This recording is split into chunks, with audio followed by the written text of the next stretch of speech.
Inabura ng Trade and Industry Panel ang pahayag ng mga resource person hinggil sa pagsusulong ng pambansang patakaran na magpapaganda sa reputasyon ng Pilipinas pagdating sa produkto at serbisyo. Si Carms Magluyuan para sa mga detalye. If we want Made in the Philippines to be a global gold standard, we must first have an infrastructure that proves that our quality is beyond doubt. We are not just passing a law for trade or competitiveness.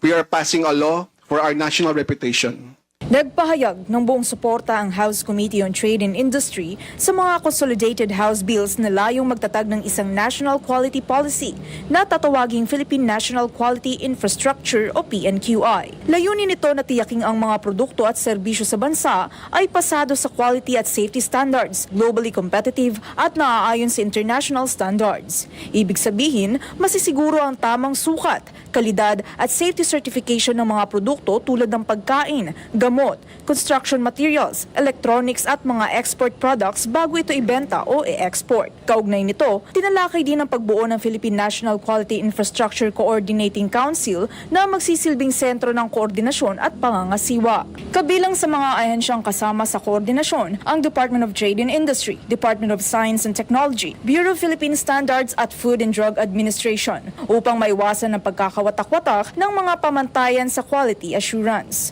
Layon din ang konseho na paigtingin ang standard setting, testing at calibration, gayon din ang certification at accreditation ng mga produkto at serbisyo. Para sa totoong balita sa Bagong Pilipinas, Carms Magluyuan, Congress News.